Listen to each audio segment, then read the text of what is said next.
je deviens serveuse dans une crêperie. Mathieu devient livreur de saucisses. C'est comme moi, ne vise pas. Je la connais, cette technique où on essaye de m'endormir. C'est une stratégie pour les coups d'après, non? Mais pas du tout. Et voilà la belle carte, c'est bon. Ça, c'est cool ou pas cool? Ça, c'est cool. Ah. Bon. Je lance.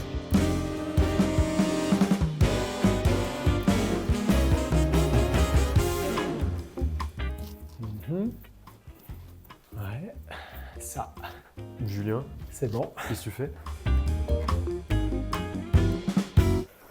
Ah ouais, t'inquiète pas. T'es T'inquiète en train pas. de faire quoi? Je fais un petit check-up global. C'est-à-dire? Hop, bah, je te rappelle qu'on reçoit Julie Cutillas Et alors? de Coven. Oui, c'est quoi le rapport? Oh, Coven, allô. Prévention des risques, sécurité au travail. Moi, je veux pas de problème. Hein. Non mais les Coven, justement, ils simplifient la prévention des risques. Ah, voilà Julie. Bonjour Julie.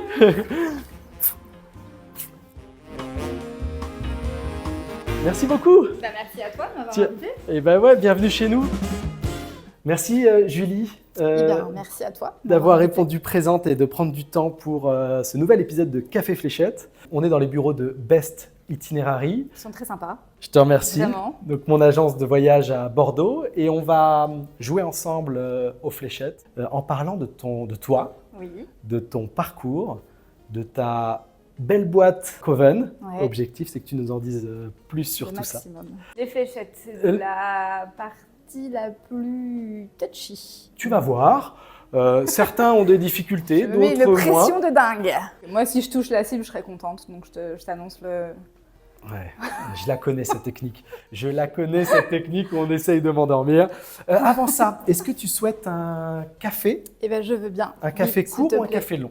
Un long avec un verre d'eau, s'il te plaît. Un long avec un verre d'eau. J'en profite pour parler de notre partenaire pour cet épisode. C'est Anna qui nous a ramené, qui nous a fait Ah. découvrir la marque Oracle, Oui. qui est fait par cette maison. Une maison de torréfaction bordelaise qui ont un produit pour le grand public qui est Oracle et le produit pour les professionnels qui est Mage. Ok. D'accord? Donc, Mage avec un petit café du Brésil. Ce que je te propose, c'est de commencer à lancer. Alors, j'en lance une ou trois? 3. À chaque fois, À c'est chaque par fois, c'est 3. Exactement. Là, j'ai... Donc là, tu as triple 15. Donc là, c'est 45. C'est extraordinaire. Donc tu vois. Là, j'ai 9. Oula. Est-ce que tu peux nous parler de toi, de ton parcours? Donc, Julie, j'ai 40 ans, je suis à Bordeaux depuis 8 ans, j'ai pas vraiment de ville d'origine, j'ai beaucoup déménagé, j'ai vécu notamment en Afrique. Et j'ai toujours voulu monter ma boîte, alors que je suis d'une famille pas du tout d'entrepreneurs, D'accord. plutôt fonction publique, j'avais aucun modèle autour de moi. Mais quand j'étais toute petite, je disais, je sais pas pourquoi, que je voulais être PDG de L'Oréal. Alors c'est un peu raté. Mais voilà, j'ai toujours eu ce truc en tête de me dire, un jour je ferai ça et je serai libre. Et c'était vraiment ce truc de je ferai ce que je voudrais. Pour autant, j'ai eu au tout début, après mon école, je fais une école de commerce, et après j'ai eu quelques expériences salariées, ça a duré 4 ans. J'ai fait en 4 ans, j'ai fait de la banque, vraiment traditionnelle, BTP Bank avec un PDG qui m'a harcelée sexuellement et moralement. Ça marque un peu, ouais. Et puis la banque, c'était c'était pas du tout moi, c'était hyper process, aucune liberté, c'était compliqué. Et après, je suis allée à la mairie de Paris, je perds un peu en salaire et je vais au Crédit Municipal de Paris. Et tu t'occupais de quoi à ce moment-là là-bas? Et du coup, moi, j'ai été engagée pour travailler en direct avec le directeur de l'époque et monter un service de microcrédit pour les particuliers. Donc là, j'ai fait ça pendant 1 an et demi, 2 ans. Et après, je me suis dit, OK, je veux encore changer. Et je suis partie en ONG au Niger pour faire du microcrédit. Mais alors là, à encore plus petite échelle, on soutenait des agriculteurs, des gens atteints du sida par exemple, qui sont très rejetés là-bas. Et donc pour acheter une chèvre, l'engraisser, la revendre. Et l'objectif, c'est de réussir à créer une banque. Et ensuite, il y a eu un coup d'État au Niger. Ok. Quand on y Donc là, on est en quelle année? On est en 2011, D'accord. 2010. Ok. 2010. Nous, on vit le coup d'État chez nous. Le Niger, c'est un pays qui est plutôt très pacifique. En tout cas, les gens sont extrêmement calmes, les Nigériens. C'est très très calme. Et donc même ce coup d'État, finalement, a été très pacifique. Donc là, moi, j'avais quasiment plus de salaire. Bon, ça devenait un peu complexe, quoi. Ok. Ça devenait un peu complexe. Et du coup, j'ai eu la chance qu'au Crédit Municipal de Paris, ils suivaient mon actualité. Où ils m'ont dit, bah, reviens. En juin, on est revenu en disant, OK, on revient quelques mois et on repartira. Mais merci de nous donner l'opportunité de faire cette escale. Donc, vous décidez de partir. Donc on décide de partir, on rentre la mort dans l'âme à Paris. Paris, c'était compliqué, c'est toujours compliqué de revenir d'expatriation, mais là on n'avait pas choisi de partir. D'accord. Et il faut savoir que... Ça, c'est un très beau tir. Il faut savoir qu'on avait... oula, C'est pas grave. waouh. Donc, la suite de ça, c'est... On fait un enfant et nos fins de contrat arrivaient, donc on se réfugie en Bretagne, là où mes parents et les parents de Mathieu ont des maisons. D'accord. Donc on trouve notre petit refuge en Bretagne, et là je deviens serveuse dans une crêperie. Mathieu devient livreur de saucisses. Excellent. Crêperie, mon mari livreur de saucisses, donc une petite vie de patachon avec la petite. Du coup, moi je me disais, ok, on retourne en Afrique parce que moi j'ai grandi là-bas, j'ai une partie de mon enfance, donc je voulais y retourner absolument. Et en même temps, salarié, j'y arrivais plus. J'avais 26 ans et je crois que j'ai épuisé toute mon énergie. À ce moment-là, je pouvais plus être salariée. Et à ce moment-là, ma belle-sœur a fait quelques mois en Guadeloupe. Elle m'a dit, viens en Guadeloupe, franchement, c'est comme l'Afrique. Pas du tout. Ça n'a aucun rapport. Ok. Donc j'ai débarqué en Guadeloupe, en vacances, seule avec ma fille. Mon conjoint nous rejoignait après. Donc là, tu as 26 ans. Je suis maman jeune, j'ai le projet, j'ai bossé dans la crêperie, j'ai vu ça, je me suis dit, ok, c'est pas très compliqué. Une crêperie, c'est un peu d'orga et ça marche. Et du coup, j'avais ce truc, je me disais, vas-y, on commence par une crêperie, c'est pas très compliqué, ça demande pas beaucoup de fonds. Et donc, on arrive en Guadeloupe et 2 jours après être arrivé, on se balade à un endroit sur une marina, donc un petit port. Je vois un local vide et là, avec ma belle-sœur, on se dit, j'appelle. 5 jours après, j'avais signé le bail. Une crêperie en Guadeloupe. J'adore. Mais c'est Crêperie bibliothèque, très important, puisque j'avais ramené tous mes bouquins, moi j'aime beaucoup lire. Ça s'appelait Des saveurs et des mots, qui est le nom d'un roman de Maryse Condé. Personne n'a jamais su l'appeler comme ça, c'était la crêperie avec les bouquins. Donc les gens appelaient pour réserver, c'est la crêperie avec les livres, c'est la crêperie avec les bouquins, oui. Et voilà, et donc cette crêperie, on l'a agrandie, on a pris le local d'à côté, ça a bien marché. On a vécu la route du Rhum, qui était 1 an de folie pas possible. génial. Et ensuite, j'ai ouvert un bar à vin juste à côté. Donc, crêperie et à côté le bar à vin. Et ouais, moi je passais de l'un à l'autre. Après, Ok. j'avais des salariés dans l'un et des salariés dans l'autre. Ok. Et c'était quand même des métiers un peu différents. Ok, ouais. C'est pas tout à fait la même Oui. relation à la clientèle. C'est pas. Ok. On se prêtait pas les salariés. D'accord.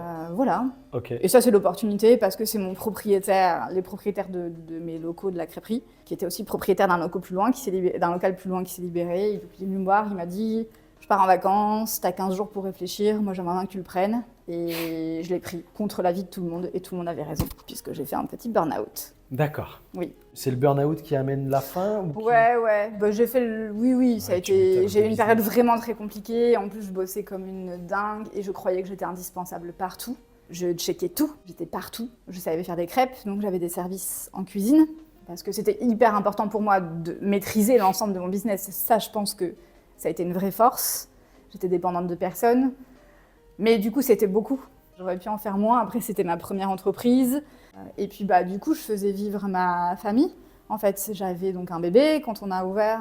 Et puis, j'avais mon conjoint, Mathieu, qui est toujours là, quoi. Et au début, il devait juste filer un coup de main à l'ouverture. Et puis, en fait, ça s'est bien passé. Et donc, il est resté. Donc, C'était sympa. mais Guadeloupe, dur. combien de temps? 5 ans. Où les gens m'ont vu dégringoler. Donc là, à ce moment-là, il y a combien de personnes sur chaque... 3-4 personnes au bar à vin et 8 à la crêperie peut-être. Ok, Ouais. D'accord.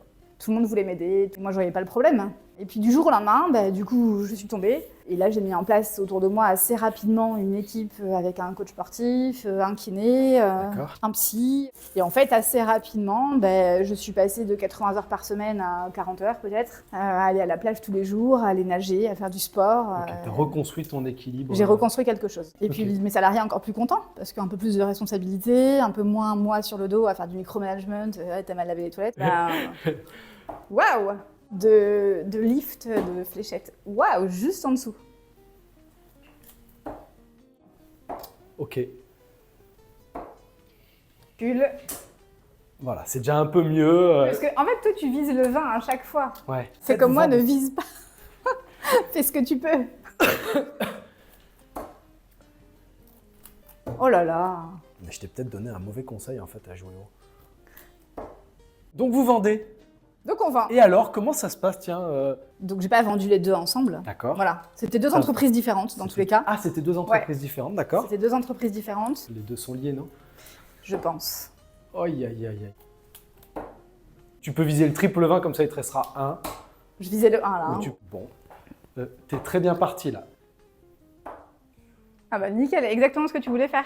Non mais je pense que c'est une stratégie pour les coups d'après, non? Mais pas du tout une stratégie. Fais comme tout à l'heure, t'as fait le triple 16, plutôt le... Non mais, J'ai regardé le 17. fais-toi confiance, je crois que, comme Anna, hein, Ah putain. Non mais je vais essayer. Ah non, pas du tout. excuse-moi, mais ça, Oui. c'est un groupé comme ça, c'est déjà de niveau... Ah oui, c'est de niveau donc- plus quoi. Et mais ça fait dans 3 le- semaines que je m'entraîne en fait. Je vais y aller. Ah, voilà, Ah. là, Non mais il a gagné. Non mais attends, ça a été extraordinaire. mais... C'est le roi de la fléchette. Est-ce qu'on arrive d'ailleurs dans la transition vers 2019, qui est la date de création de Coven? Ouais, c'est ça. C'est ça? J'ai bien- 2017, on débarque à Bordeaux parce qu'on a fait un qui est des villes. On éliminait les villes. On se disait on rentre en métropole, mais où? Et donc la mer pas trop loin, un peu de soleil quand même, mais une activité économique aussi. Bref, du coup il nous restait Bordeaux et Nice. D'accord. Et c'est clairement Bordeaux qui l'a emporté. On est plus sud-ouest que sud-est. On vit plus de 9 mois en Airbnb parce que trouver un appartement à Bordeaux, ça a été compliqué. Ok, surtout quand on est indépendant. Donc on est arrivé à Bordeaux en se disant pendant les 6 premiers mois, est-ce qu'on a fait le bon choix? Est-ce que de quoi se poser régulièrement la question de on reste, on part, on reste, on part. D'accord. Et puis moi je voulais me relancer dans l'entrepreneuriat, mais je voulais cranter un peu. Et puis si on veut jouer à l'entrepreneuriat, on arrive à jouer un peu sur les marges, on arrive à augmenter la fréquentation. Voilà. Et donc moi je me suis dit, ok, et il y a aussi le côté B2C, où on est face aux consommateurs en direct. Ça peut être extrêmement dur parce qu'on est jugé en direct. C'est l'instantanéité, quoi. Donc là, ok. Waouh. Vous galérez à trouver un appart. On galère à trouver un appart et moi, pendant ce temps-là, je me dis que je veux monter une boîte. Et voilà, et donc je cherche des idées et donc je fais de l'intérim. Triple 1, non. Donc tu fais de l'intérim. Donc je fais de l'intérim parce que d'une part je m'ennuyais un peu, d'autre part je connaissais personne et troisième partie j'avais aucune idée de quoi faire comme boîte. Je fais de l'intérim à l'aéroport de Bordeaux, je fais de l'intérim en banque, ça c'est sympa, je rencontre plein de gens. Ok. Donc un peu d'intérim et notamment un copain de l'époque qui me propose de travailler à Toulouse, chez Vinci. Et qui me dit, on cherche une assistante à l'accueil là, en intérim pendant quelques temps. Et je me dis, ok, donc je vais passer mes semaines à Toulouse. Donc je découvre complètement le monde du BTP que je connaissais absolument pas. Je découvre la prévention des risques. ETL préventrice, pas dans cette entreprise, mais dans une autre entreprise de chez Vinci. Donc on parle un peu de ce métier qui m'intéressait. Elle voulait des conseils parce qu'elle voulait peut-être se lancer en tant qu'indépendante, etc. Et donc à un moment donné, je lui dis, écoute, je suis sûre qu'un escape game là-dedans, ça marcherait quoi. C'est une approche hyper descendante, je suis sûre que ça marcherait. Viens, Ludique. on tente ça. Ce que j'ai vu, c'est que la prévention est abordée de deux manières, soit de la manière un peu punitive, c'est-à-dire qu'il y a eu une situation dangereuse ou un accident, et donc on vient faire un rappel à la règle, faire ce qu'on appelle un arbre des causes. Donc c'est un aspect très administratif aussi, ce côté-là. Et l'autre côté, c'est les moments un peu imposés, qui sont les journées sécurité, qui sont des sortes de team building, mix entre team building et sécurité, où là, selon la personnalité du chef d'entreprise, c'est fait de manière plus ou moins pareil, on parle plus ou moins de sécurité. Et moi, en voyant ça, en découvrant ça, je me suis dit qu'il y avait vraiment un truc à faire, mais sans y connaître rien du tout, c'est une petite intuition. J'ai rapidement été persuadée que ça marcherait, intimement persuadée que ça rencontrerait son marché, quoi. Ok. Et donc, j'ai acheté un camion. L'idée, c'était d'avoir un véhicule pour aller sur les chantiers. D'accord. Et dans le camion, il y avait un escape game. Et donc avec Claire, qui était donc mon ex-associée, qui depuis est partie du projet, on a pas mal bossé sur l'escape game. J'ai acheté le camion, le camion a été aménagé. Puis en mars 2019, on a déposé les statuts. Et 2 jours après, on avait notre première intervention chez ce Vinci-là. Et en fait, ça a fait un bouche à oreille de fou. En fait, moi, j'ai tout de suite beaucoup misé sur la communication en me disant c'est un secteur où tout le monde communique de la même façon. Et moi, je me suis dit, ma grosse dépense, ça a été le camion et une agence de com. Moi, je veux des couleurs fraîches, je veux qu'on me reconnaisse, je veux que ce soit dynamique. En tout cas, que ça change, quoi. Ok. et qu'on s'en rappelle, bah, ça a marché. Tu veux un petit café? Non, merci. Non. Théo, Waouh. c'est bon? Oh. Oh là là, je visais le vin aussi. L'idée, c'était de communiquer comment pour se faire connaître. Ça peut L'idée, être assez- c'était d'avoir... Bah, comment nous, on se on a... fait connaître en B2B dans un secteur comme ça qui a l'air un peu fermé, non? Ouais, Comment hyper est-ce qu'on- fermé. Comment est-ce qu'on fait pour se faire connaître? On y va avec ses gros sabots, je crois. Ok. Enfin, on y va avec énormément de conviction. Un truc que j'ai pas, c'est le syndrome de l'imposteur. Alors que je pourrais l'avoir. Parce que j'ouvre une crêperie sans avoir fait de restauration, j'ouvre une boîte de prévention sans avoir fait de prévention avant. Ok. J'y vais, je crois en moi, je pense que mon projet il est génial. Et du coup, cette communication, ces couleurs, la façon dont on se présentait, tout était différent. Et en fait, ben, je pense qu'il y a une question aussi dans l'entrepreneuriat, j'en suis persuadée, une question de feeling avec. Enfin, on sent ou on sent pas les choses. Ok. On a vraiment commencé en bouche à oreille. Et ça, pour le coup, ça a été le coup de Vinci. Ok. Enfin, ce premier Ok. client qui nous a suivis, qui était un copain. Et du coup, là, ça a fait boule de neige. 1 mois et demi après, on participait à un salon national. Ok, donc à la base, ça n'a pas été une démarche commerciale. Et les 3 premières années, on n'a jamais fait de commercial, à part les salons. J'avais pas de commercial dans l'entreprise d'ailleurs. Ok. C'était vraiment la com. Ok. Donc après les réseaux sociaux et les salons. Très bien. Je vise le centre, hein, mais bon, comme tu Apparemment, vois, ouais. ça paye pas. Donc aujourd'hui, Coven, c'est une entreprise qui, on aime bien dire, vient déchiantiser la prévention des risques. Ouais. Donc l'objectif, c'est de prendre un autre biais que le biais réglementaire et descendant, dont je parlais tout à l'heure.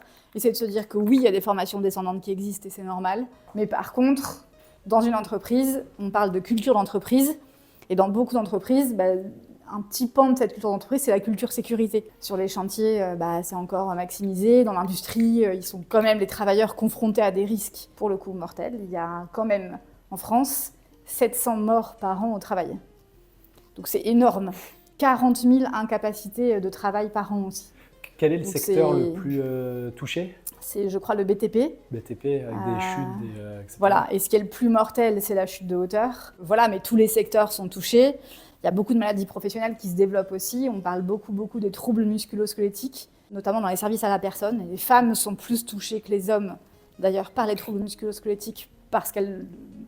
c'est plus elles qui sont en service à la personne, en fait. Et il y a de plus en plus aussi un pan qui se développe, notamment depuis le Covid, où ça éclate, c'est les risques psychosociaux. Donc le stress, des burn-out qui sont en augmentation. Et donc nous, en fait, l'objectif, c'est d'agir là-dessus en donnant des outils.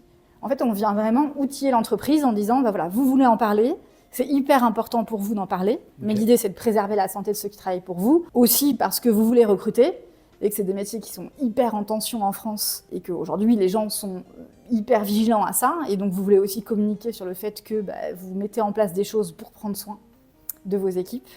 Et donc nous, on a un panel, une boîte à outils de sensibilisation ou de formation hyper sympa qui vont engager les gens, qui vont donner envie. Parce que spontanément, il n'y a pas grand monde qui a hyper envie de parler du risque électrique quand on dit ça, alors que quand on dit il y aura un escape game et on va parler du risque électrique, au pire, t'es intéressé par l'escape game, et puis comme à l'intérieur, on va parler du risque électrique, de ton métier et de tes pratiques quotidiennes, nous, ce qu'on observe, c'est qu'à la sortie des 45 minutes de jeu, on a 6 joueurs qui ont passé un super moment en équipe et qui débattent de leur métier. Il y a du partage d'expérience, enfin voilà.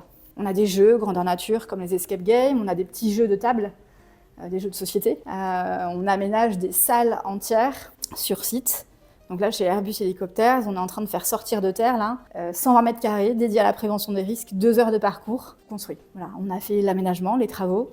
On a construit les ateliers qui sont dedans, qui sont des jeux mais pas que. Ok. Où on mêle plein de technologies différentes. On a travaillé avec des ingénieurs cogniticiens dessus, avec forcément une directrice artistique, donc avec le collectif Anoka notamment qui nous a aidés sur une certaine partie, pour construire une expérience complètement immersive. Là, pour le coup, qui va marquer les esprits. Plus on marque les esprits, plus on a de chances que les gens se rappellent des consignes de sécurité. Bien sûr. C'est hyper malin, bravo. Je te Voilà. laisse. Merci, je lance. J'essaye de. T'as raison. Je sais que tu as un emploi Nickel. du temps chargé. J'avais un visuel sur le 17 d'ici, mais non. Oh putain. Coven, aujourd'hui, vous êtes combien? C'est une équipe de combien de personnes? Donc Coven, il y a 10 salariés. 10 salariés, préventeurs, des préventrices, des game designers.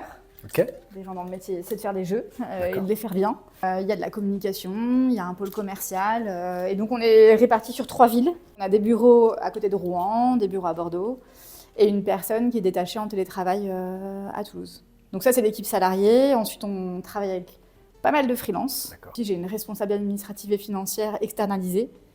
Meilleure décision de ma vie. Ça, je pourrais en faire un épisode entier de Café Fléchette de pourquoi c'est super.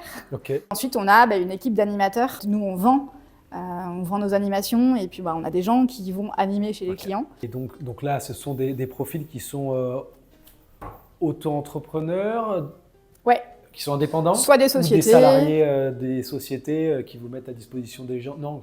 Non, c'est des gens qui ont des petites sociétés, Ok. des SASU ou auto-entrepreneurs. D'accord. Beaucoup d'anciens militaires, beaucoup d'anciens pompiers. Aussi des professionnels de la prévention qui sont mis en indépendant et qui font ça en complément de revenus. Ok. Voilà. Donc ils ont leur boîte et ils Waouh. bossent pour vous pour faire des. Moi, je fais des figures avec mes animations. fléchettes. Oui, Ouais. exactement. Ah bah tu vois, je te parlais de notre première cliente Escape Game de chez Vinci. Et bien cette personne, on a fait avec elle aujourd'hui 3 safety rooms. Donc ce sont des bungalows de chantier que elle transporte de chantier en chantier. Ok. Ils en ont 3 en France. Et ça sert d'accueil sécurité, ça sert de lieu pour ce qu'on appelle aussi les quarts d'heure sécurité, donc des petits moments où on vient parler sécurité. Ok. Et tes clients, si tu devais les rationaliser des plus gros, c'est quel type de secteur? Honnêtement, on est dans tous les secteurs Ok. où en gros les gens sont exposés à des risques physiques, on va dire. Donc l'agroalimentaire, on va aller chez Yoplait, chez Brioche Pasquier, chez Coca. Ok. On va dans des centrales nucléaires, Ok. en logistique, en grande distribution, dans les entrepôts logistiques, donc Lidl, Leclerc. Beaucoup dans le BTP, dans le milieu hospitalier aussi. Enfin, en fait, c'est hyper vaste. T'es à quel stade de développement? Oh. Tu as des clients connus, reconnus. Oh non! Vas-y, je te laisse. Hop. Et voilà la belle carte, c'est bon. Oui, on est à un palier structurel, je pense. Donc là, en fait, la façon dont on vend, la façon dont on est organisé, tout, là, il va falloir qu'on change. Et ce qu'on est en train de faire d'ailleurs, pour arriver à cranter. C'est quoi? T'as le sentiment d'avoir un plafond de verre ou non? C'est pas un plafond de verre ou c'est du verre, c'est un plafond d'aluminium, on va dire, on peut le percer. D'accord. Mais oui, là, on est arrivé à un moment où la façon dont on fonctionne, à chaque fois, il faut se renouveler. Et là, c'est vraiment ça. Là, c'est structurellement l'entreprise, si elle ne bouge pas, on va rester comme ça. Ok. Et pourquoi pas? Moi, j'ai plutôt envie de nouveautés, donc j'ai plutôt envie de cranter et d'aller un peu plus loin. Toujours écouter. Ouais. Je vais rester dessus. Oh là là, excuse. Oh là là là là là là. Et ok. Et donc là, aujourd'hui, tu es seul associé. Oui, ouais. Tout à l'heure, tu as abordé un sujet qui Oh là m'intéresse. là. Parler d'une DAF externalisée. C'est comme... Ouais, donc c'est une responsable administrative et financière externalisée, donc une freelance, Ok. qui travaille pour nous un jour par semaine. Et ça nous a changé la vie, quoi. Enfin, on a quelqu'un d'hyper pro avec un tarif du coup accessible. Moi, je pourrais pas me payer une salariée à temps plein là-dessus. Et puis, elle n'aurait pas du boulot tous les jours non plus. Elle s'ennuierait un peu, cette personne, je pense. Ok. Attends, je fais un triple 20. Oh non, ça n'arrivera pas. Allez, vas-y, il faut y croire. Non. Pourtant, je manifeste le 20. Je le mets dans ma fléchette. Et ça fait pas un 20 quand même. Ok. Non. Aïe. Ce que je peux. C'était pas du tout ça. Finir sur un 1. Oh. Et à chaque fois que tu dis triple 20, t'es pas loin quand même. Quel est votre best-seller chez Coven? L'escape game multirisque. Un escape game qui, comme son nom l'indique, aborde une multitude de risques. Donc le généraliste, entre Le guillemets. généraliste, Et qui- exactement. Et qui reste. Est-ce que c'est un de ceux que tu as C'est le premier, c'est le best-seller, parce qu'il parle à tout le monde. Allez, je retente ce que je voulais faire, sans stress, sans trop réfléchir. Ouais. Aujourd'hui, quels sont vos canaux d'acquisition numéro 1 On a parlé du Putain, départ tout à pas l'heure. du tout. Aujourd'hui, c'est quoi? Comment les gens te connaissent? Toujours pareil? Bouche à oreille? Alors, Salon? très Où ça a compliqué de te évolué répondre, parce que pour le coup, on a une belle notoriété. là, sans me la raconter du tout. On a beaucoup d'entrants tous les mois. Il y a beaucoup de formulaires remplis en ligne sur le site, effectivement. Il y a les salons sur lesquels on est présent.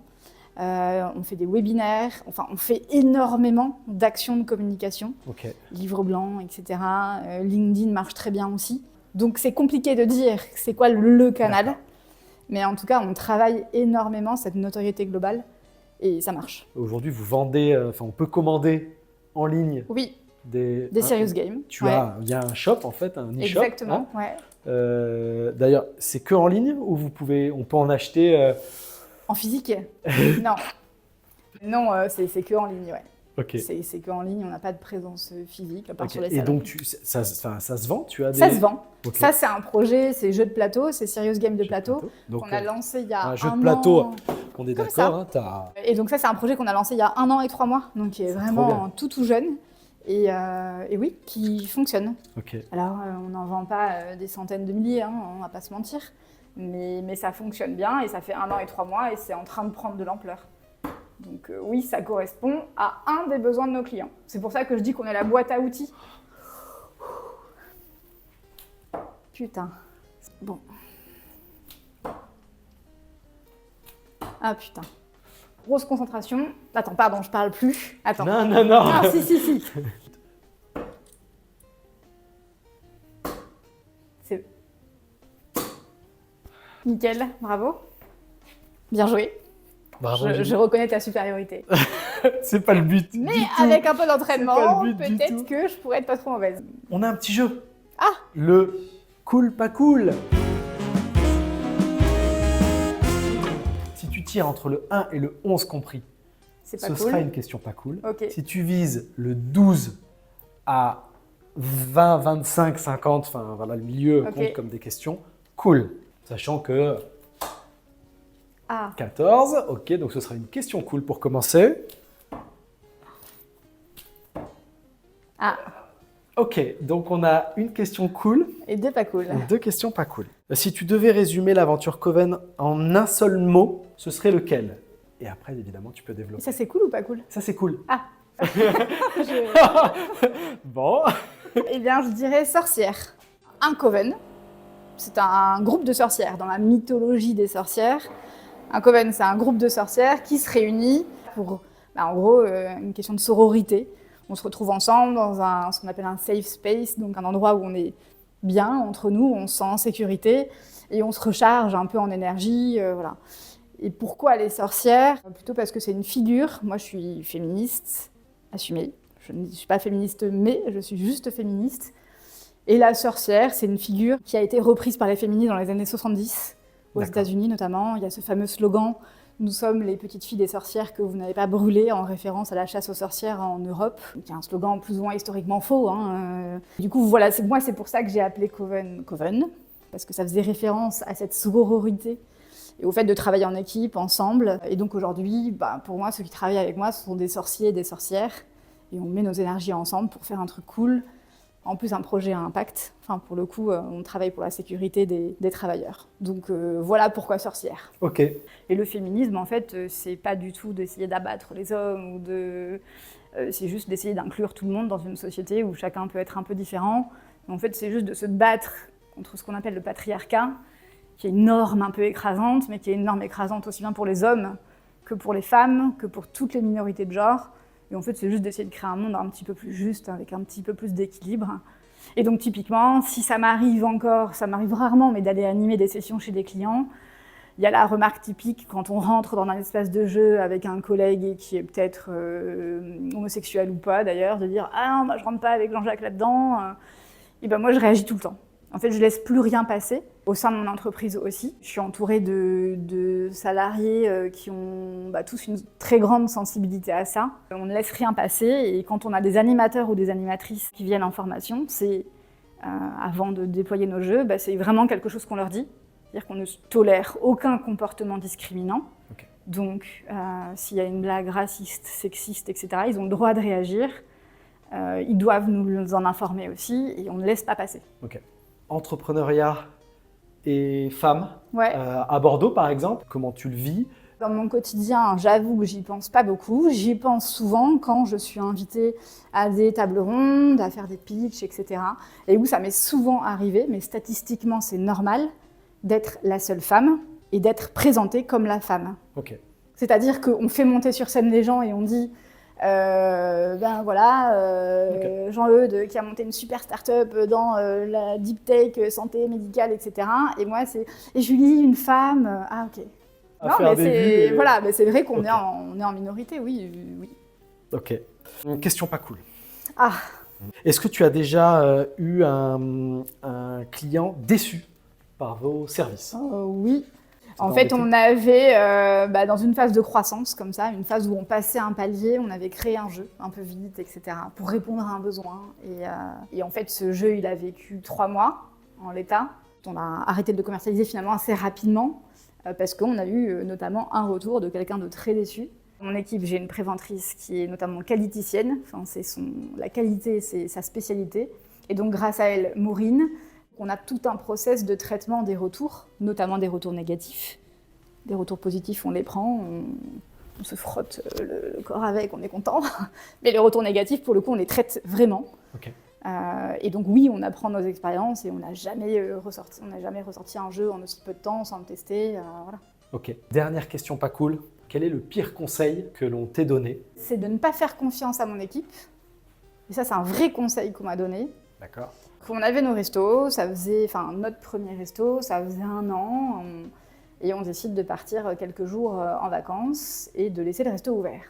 Et les restaurateurs d'à côté sont venus nous voir, et en fait, ils avaient très envie de nous prendre sous leur aile, quoi. Et par ailleurs, ils nous ont aussi appris des choses, et c'était très cool. Mais ils vendent ce projet de départ en vacances, et ils sont venus nous voir en disant, voilà, vous faites ça, donc vous mettez des marqueurs sur les billets dans la caisse. Les bouteilles d'alcool, vous mettez un fin marqueur comme ça pour voir. Et donc, vous compterez combien de verres de temps vous avez. Mais ça se fait beaucoup dans les restos, je l'ai vu après.